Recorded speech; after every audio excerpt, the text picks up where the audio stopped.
Chapter 36. The Gosling Grows. Bright Bill soon forgot the accident with Rockmouth, and he spent his morning cruising around the pond with the other goslings. He became a great little swimmer. He was also becoming a great little speaker. "Hello, my name is Bright Bill," he said to everyone who would listen. The gosling was small for his age, and he always would be, but he was growing bigger and stronger by the day. His increasing size was matched by his increasing appetite. He gobbled down grass and berries and nuts and leaves. Sometimes he'd snack on little insects. If it was edible, Bright Bill would eat it, and even if it wasn't edible, he might eat it anyway. Roz felt something like fright the time she saw Bright Bill swallowing pebbles on the beach. She was holding him upside down, hoping the pebbles would fall out of his mouth, when Lodding stepped in. "Put the gosling down," said the goose with a laugh. "It's perfectly natural for Bright Bill to eat a few pebbles. They'll help him digest his food. But not too many, okay, little one?" Like most youngsters, Bright Bill was incredibly curious. He explored the garden and the pond and the forest floors, and he would occasionally explore neighboring homes. He wandered down some hole in the ground and say to whoever was there, "Hello, my name is Bright Bill." Then a long robot arm would reach in and pull the gosling back outside. "Sorry to bother you," Roz would say in her friendliest voice.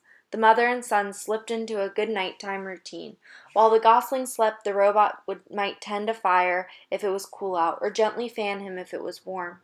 If he woke up hungry or thirsty, Roz brought him food or water. And whenever he had nightmares, he was always there to rock him back to sleep.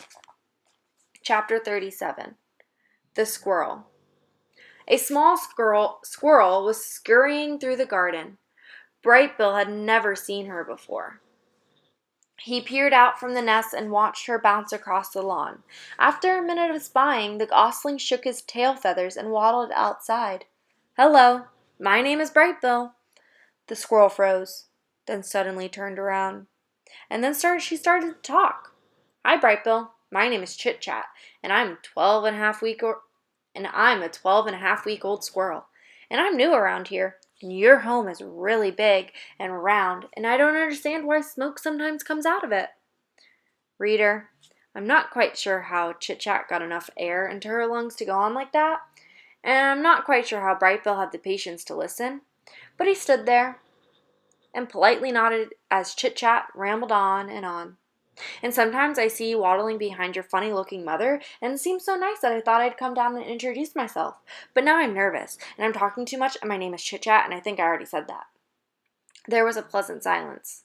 Bright Bill stood on one foot for a moment.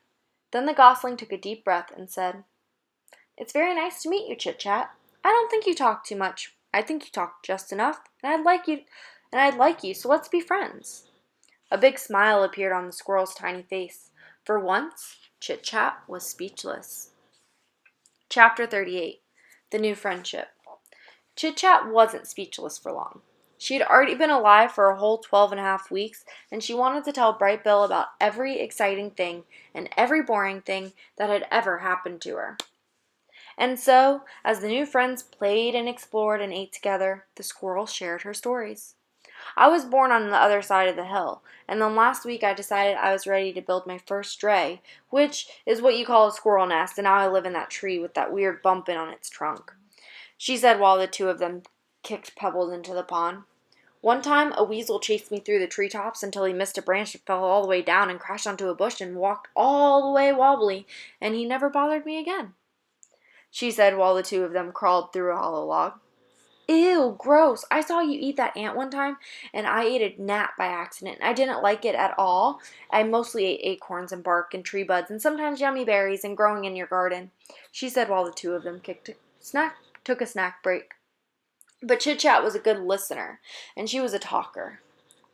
But Chit Chat was as good of a listener as she was a talker, and whenever it was Bright Bill's turn to speak, she'd keep quiet and hang on his every word. Do you know who enjoyed their conversations most of all? Our robot Roz. The protected mother was never far away, and she felt something like amusement at the silly conversation she overheard, and she felt something like happiness that her son had made such a good friend. Chapter 39. The First Flight. Bright Bill had spent his entire life by the pond, and he was becoming very curious about what lay behind his neighborhood. So one day his mother said to him, "Let's go for a walk, and I will show you more water than you can possibly imagine." Roz placed the gosling on her flat shoulder, and the two of them set off across the island. They marched out of the forest, crossed the great meadow, and climbed uphill until they were on top of the island's western ridge. Before them was a grassy slope that descended all the way to the dark, choppy waves that surrounded the island. "That is a lot of water," said the wide-eyed gosling. "I'm a good swimmer, but I'm not good enough to swim across that pond." "That is not a pond," said the robot. "That is an ocean. I doubt any bird could swim across an ocean." Waves rolled in from the horizon. Seagulls circled above the shore. A steady breeze blew up the slope.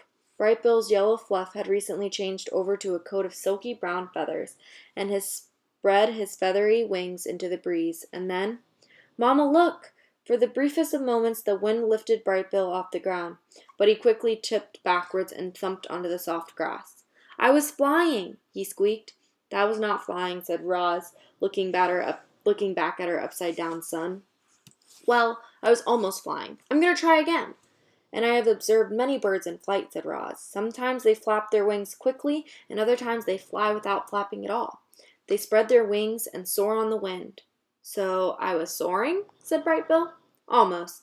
There, look at that soaring seagull. It seems like she's not doing anything, but if you look closer, you will notice that she is making small adjustments with her wings and tails. I think you should try adjusting your wings in the wind, just like her." Bright Bill hopped onto a rock and opened his wings wide. "The wind is pushing me backwards." "Change the angle of your wings," said his mother. "Let us see what happens when they slice through the air." Bright Bill slowly angled his wings downward. The more he turned them up, the less wind pushed him back, and just as his wings leveled off, "Mama, look!" he squeaked as his feet left the ground. "I'm soaring! I'm soaring!" He hovered there for a second, raising a little higher than before, and then he sailed backward onto the soft grass again. The gosling kept hopping onto the rock and kept riding the wind and kept tumbling onto the grass until he started to find his wings. With each attempt he floated a little higher and a little longer, and finally Bright Bill really did soar.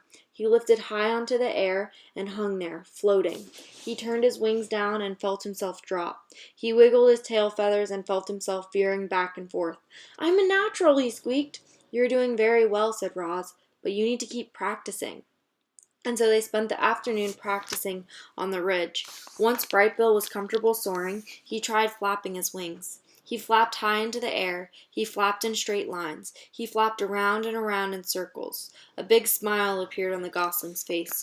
Clearly, Bright Bill was designed to fly. "I'm flying, Mama! I'm really flying!" "You are flying," said the robot. "Very good." Bright Bill was now a real flyer, but all that flying had worn him out. He lowered himself towards the ground and tumbled onto the grass one last time. His landing still needed some work. Roz placed Bright Bill on her shoulder and headed back to the nest. "I can't believe I can fly now, Mama," said Bright Bill in his sleepy voice. I just wish you could fly with me." And then the gosling's words were replaced by his giant, steady breathing. Chapter 40. The Ship. Bright Bill was flying fantastic, and his favorite place to fly was on the grassy ridge. The robot and the gosling liked to spend afternoons up there working on the finer points of flying. And it was on one such afternoon that they noticed something mysterious far out at sea. Bright Bill spiraled down to his mother, flopped onto the grass, and pointed to the horizon. "Mama, what is that thing?" Roz's computer's brain found the right word. "That is a ship." "What's a ship?" "A ship is a large vessel used for ocean transport." Bright Bill's face scrunched up with confusion. "Used by who?" "I don't know." It was the first ship either of them had ever laid eyes on. From the distance, it looked as though it were moving slowly, but it was actually racing through the waves. From the distance, it looked as if it were small, but it was actually one of the largest ships ever built. The robot and the gosling watched it crawl across the ocean until it finally disappeared into the south. Where had the ship come from? Where was it going? Who was on board? Roz and Bright Bill had many questions, but no answers.